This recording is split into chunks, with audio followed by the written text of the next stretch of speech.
Okay, anyways, I'm pretty pissed off and had enough with all this anti-vaxxer BS. I've wanting to call so many people out, but I mean, okay, so the more prominent ones are obviously like Brett Power, Meng, Seng, and all that shit, right? So I mean, like literally everything that they say have very little basis, and they don't even know how to read any statistics at all. Like so long story short, I sent in a request, asked to debate. This guy has been putting it off. I'm not sure if he's unwilling to get embarrassed or whatever the case is, but I guess if he's not gonna accept the debate challenge, then I have to cover every single thing that he's posted, alright?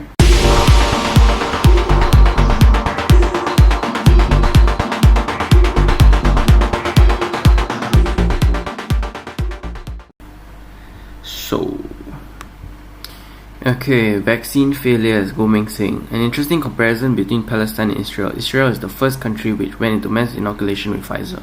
It has one of the highest vaccination rates in the world. Its vaccination rate is nearing 70%, while Palestine has less than 13%. Pfizer vaccine started with all sorts of promises from the start, which technically every biology student should know cannot be fulfilled. What? Source? It is not possible to have any vaccine with long-lasting efficacy for RNA virus. Huh? Yeah, Pfizer efficacy long term. Okay, so quick fact check, right? Pfizer vaccines are 84% effective after 6 months. If you want to look at different type of comparisons in long-term care residents, which means those very old, very weak, immunocompromised, median age of 84 kind of people, they are 64% effective. So that's still quite effective, right? But that just means that they need a booster lah. Just give them one more jab. That's making the argument for a third jab and not for no jabs. This guy, the initial public propaganda about these vaccines could provide herd immunity is a basic blatant lie. Well, how do you think we got measles eradicated? Bruh, he is like what, 100 years old. He probably lived through like don't know how many world wars, and he doesn't know anything about measles. Sus. They continue to peddle these doubtful vaccines with new public narrative from serious illness and death without delving into the ever glaring number of adverse events. The adverse events mostly are so mild, it's just what, a sore arm, headache, chill. The serious one are so limited in number, you really have to. There's just no scientific studies that show this. Short-term adverse side effects may show up immediately, but the scary part is actually the hidden potential long-term side effects only show up after a couple years later. That is not true, okay? Because the vaccine is broken down so fast in your body, within weeks you are already getting rid of it. And another thing is, what about the hidden potential long-term effects of COVID? Long COVID has been proven to mess up with your appetite, with your mood, cause depression, reduce your IQ, make you infertile, and so many more. What the? Okay, then he goes on to say, we are witnessing in Israel what is an extremely worrying sign. When its COVID data being put side to side by Palestine, the contrast is too glaring. Israel is rich, equipped with better advanced healthcare system and high vaccination rate as compared to Palestine, but it is suffering higher infection rate and death. Why? The vaccine must have failed. Okay, so let's study the claims a bit. Okay, first, maybe Israel has much more cases because they have double the population, right? Point one. Okay, and then secondly, is already in his statement where he says that the healthcare system in Israel is much more advanced, so that means they can afford much more testing, right? And is Palestine really getting tested when Israel is bombing the shit out of them every day? Huh? Look at that. Look at that, son. Lamau. What a lying bastard. If it really is about protecting the unvaccinated, why children and those who can't be vaccinated allowed to dine in? Maybe children and those who can't be vaxxed make up a mere speck of the population. Maybe, I don't know. What now? Okay, so he's going on Israel's data for heart attack, saying that this all started after mass inoculation program. This especially so for young teenagers. Blah blah. Absolute correlation between vaccinations and heart attacks. Really? Okay. What's the cost there? Never say that. What, his own data don't even support his case. Like, you look at 2017, higher, lower by 3, lower by 5, lower by 10, higher by 6. And it's not like those numbers are absolutely crazy different. So if you look at in January, right, after they started the vaccination program last year, January had the lowest out of all the years. So that means we should get vaccinated. Wow. If I'm making an argument like him, right? Well, look at that. And also, if you add all those numbers up, 55, 63, 80, 85, 92, and 72, and then you tally over the year's average, right? I'm telling you, it's not even statistically significant to compare year by year. Come on lah. And also this disingenuous bastard, right? Go and compare all of these fucking months when the age group is 0 to 19, which is mostly kids, when Israel just literally started vaccinating their kids like 1-2 months ago. What the fuck? Then why you show me March, February, January? Doesn't make any fucking sense. Then the best part is, right, bam, worried about myocarditis among 12 to 15. Data only show from 200,000 jabs, only 3 such cases. Okay, and those cases didn't even lead to any cardiac arrest. So what? Bruh, myocarditis, right, is the inflammation of the heart. Cardiac arrest is literally cardiac arrest. Like, how are you conflating the two, brother? And this is deaths, deaths to cardiac arrest. There's been 0 deaths from the vaccination that caused this supposed cardiac arrest, bruh. Of course he's gonna compare this vaccination program to genocide, right? Okay, here we go. Israel learned a painful lesson of the failure of Pfizer vaccines. It's a foregone conclusion that vaccine can neither prevent or stop transmission. Both false, okay? Pfizer has shown to lower the infection rates and transmission because you carry the vaccine 50% less if you did not have it, okay? Okay, the reality sets in when the Pfizer vaccine was found to drop drastically after 6 months. Yeah, what, by like 6%? 10%? That's why you gotta get a third shot. Okay, and then he's going to that, right? Even if Israel is to start its third booster straight away, it will not help its people to go into the deadly season of autumn and winter. Okay, we need to hold his ass to this.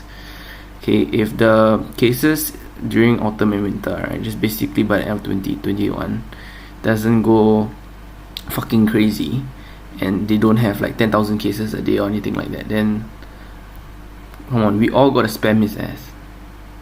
As Boris Johnson of UK has categorically declared it was the lockdown that kept the infections and death figures down, not vaccination. I mean, he said it was both. See what I'm tell? Bruh. Okay, look, see? He wants lockdown, not vaccines, behind drop in COVID deaths. But this was when? This was in 5 months ago in April. When did the COVID vaccine program start? Okay, so it started in late December, right? Which means very few of the population only got vaccinated. And when did the UK actually had most of its population vaccinated? Literally July. Literally July. Bruh. So of course the vaccines didn't save most of the people because the deaths were coming from the unvaccinated. And everyone was still in lockdown in April, and May, and June, and July. Only in mid-July then we just opened. There's absolutely no reason to vaccinate the young ones. Yeah, then the young ones get, and then they super spread to your family, and then your uncle, your ama, and they all die, then how? Even more BS. Even since they started the inoculation program using mRNA vaccine, people showing that they have magnetic arm or body. This thing is bullshit, okay? Like, what is the phenomenon here, right? It's just that they are very smooth skin, okay? Usually they're not hairy. That's why you don't really see a lot of Indians or Caucasians performing this thing. The ones that are hairy anyways. And the sticky skin.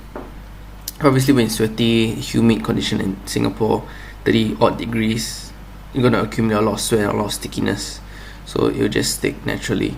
If you really want to prove that the mRNA, which none of its ingredients have any metals in them, right, actually prove that they make you magnetic, okay, I would challenge anyone, put talcum powder on your arm and then paste the spoon on there. I'm telling you it doesn't work. 1000%. I'll give you $1 million. Okay, last one, okay.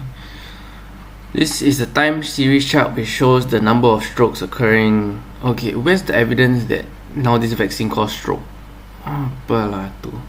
During the months of February to May, when they first started jabbing the seniors, there's abnormal spike of strokes as compared to other previous years. Maybe it's cause, I don't know, we had like such a long lockdown last year that the physical inactivity and the unhealthy diets and the weight gain has made all these seniors even more unhealthy, thus getting more instances of strokes. But okay, anyways, the difference is statistically significant until May, when most of these seniors have completed their injections. Okay, wait, let's look at number of strokes. We also, I don't like how I have to take his data wholesale. There's no sources, no nothing. But okay, let's just assume that the sources are accurate, okay? And none of these photos are manipulated. Number of strokes 2018 to 2021, 60 years and above. Okay, it's very funny that he would choose such a old demographic. 60 years. Isn't the stroke rate around 60 or 65? Right, average rate. Okay, age where stroke incidence is highest.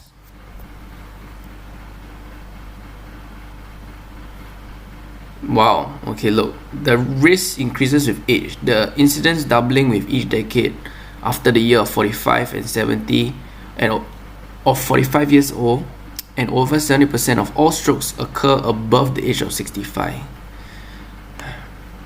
So he purposely because if that's the case, right, why not look at all the data? Look at 50 years old, look at 40 years old, look at 30 years old, look at 20 years old, look at 10 years old. Why only look at specifically 60 when that is like the peak time where they get the stroke? This ingenious bastard. Anyway, okay, let's see. When did Singapore start their vaccination program?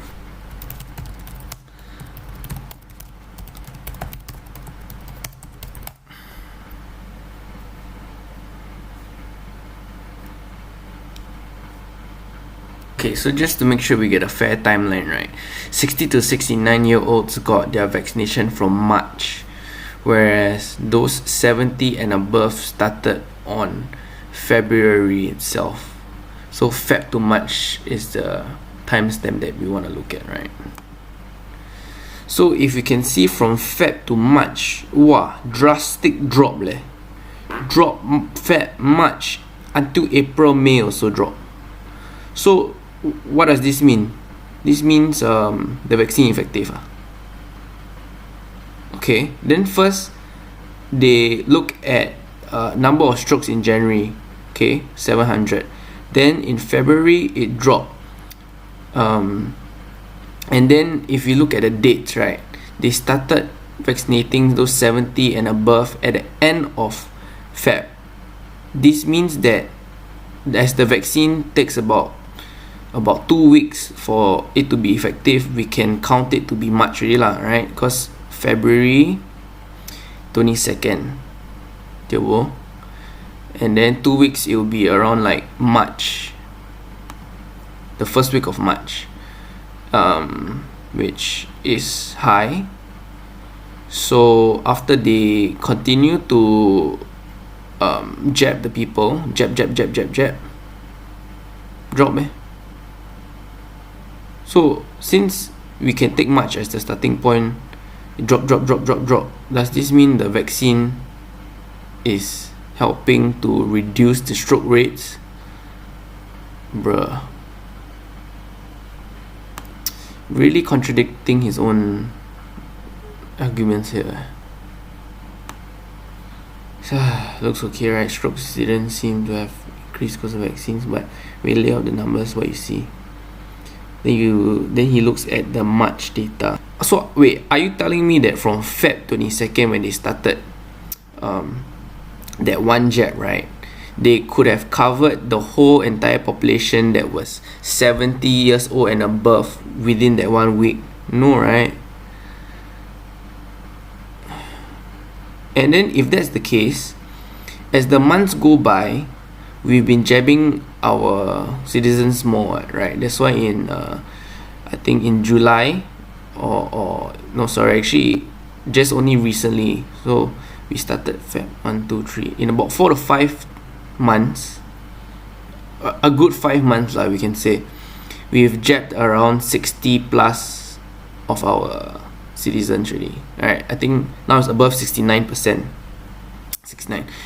So shouldn't from March onwards we should have seen a rapid increase, a rapid jump, and not just make baseless accusations that, oh, we have started the vaccination program, which also, you know, the timeline didn't even match up at all. And also if you look at the jump, right, every freaking year it jumps up in March. Every year it does that. Okay, whatever that reason, maybe Chinese New Year in February, so all the people eat all the nonsense, and then, you know, as Chinese make up the majority of the race, that's why there's the highest recorded instance in March, or whatever that case may be. It's a yearly thing, there's a yearly jump in March. Ayo, poor, just debate me. Come on, just debate me, please. Hey, this is so poor. Go Meng, come, don't be a pussy, just debate me, bro.